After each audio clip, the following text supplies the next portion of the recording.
नाज़रीन तव्हांखे ॿुधाईंदा हलूं त अॼु उमरकोट में सबको न्यूज़ जी ऑफिस ते हज़रत अली करमुल्लाह वजह जी विलादत 13 रजब जो केक कटियो वियो। इन में उमरकोट ज़िले रिपोर्टर सैयद अब्दुल रहमान शाह जी मेज़बानी में प्रोग्राम मुनक़द कयो वियो, जंहिंमें शहर जे मोअज़्ज़िज़ शख़्सियतुनि ऐं अक़लियत बिरादरी वॾे अंग में शिरकत कई। मुबारकबाद ॾिनी सैयद अब्दुल रहमान शाह चयो त हज़रत अली जो जनम काबे शरीफ़ में थियो ऐं पाण जिन जी शहादत मस्जिद शरीफ़ में थी, पाण जिन हक़ ऐं सच जी राह ते हलण सेखारियो, इस्लाम जे ख़ातिर कुफ़र सां जंग विड़ी ऐं माण्हुनि खे इस्लाम जी दावत ॾींदा रहिया, इस्लाम जो झंडो बुलंद रखियो ऐं पाण जिन इस्लाम जे ख़ातिर पंहिंजी जान ऐं माल क़ुर्बान कया। असां सभिनी मुसलमाननि खे इन्हीअ मां सबक़ हासिल करणु खपे। पाण जिन लफ़्ज़नि जेतिरी तारीफ़ कजे ओतिरी घटि आहे। ऐं आख़िर में हिते आयल सभिनी महिमाननि खे सबको जे प्लेटफॉर्म ते मुबारकबाद पेश कया। आयल महिमाननि में पीर इब्राहिम शाह जीलानी ऐं संदसि फर्ज़ंद जुम्मन शाह ऐं ॿिया दोस्त इमदाद शाह, मालिक सहतो, जुम्मन नोहड़ी, शमसुद्दीन, दर्शन देव, अशोक कुमार, मोहन लाल मटराणी ऐं ॿियनि शिरकत कई ऐं मुबारकबाद ॾिना। जी नाज़रीन अस्सलाम वालेकुम, मां सैयद अब्दुल रहमान शाह, डिस्ट्रिक्ट रिपोर्टर सबको न्यूज़ चैनल।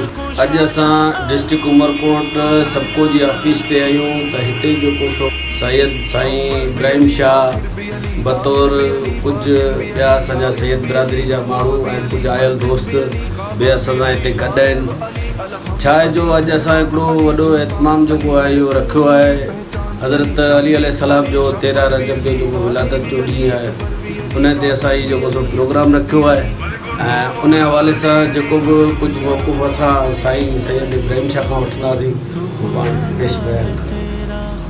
बिस्मिल्लाहिर्रहमानिर्रहीम।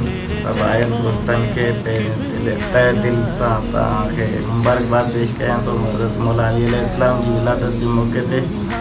जीअं त 13 रजब साईं जिन असांखे सबको न्यूज़ चैनल वारनि जी तरफ़ां असांखे इनवाइट कयो अथनि ऐं असीं आया आहियूं ऐं रस्म में शरीक थिया आहियूं।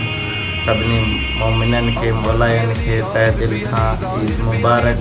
इहा असांजे लाइ वॾो ख़ुशी जो मौक़ो आहे ऐं मौला अली इस्लाम जो अब्दुल्लाह जे अंदरि विलादत थियणु ऐं सभु मुसलमान भाइरनि खे मुबारक।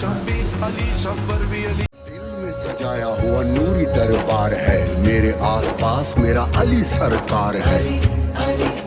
जैसा हूँ जहाँ भी हूँ अली ही संग संग है, इश्क अली ने किया मुझे रंग रंग है। अली का मलंग हूँ मैं, अली का मलंग, अली का मलंग हूँ मैं, अली का मलंग। मेरे दिल का सहारा, मेरे लब पे है नारा,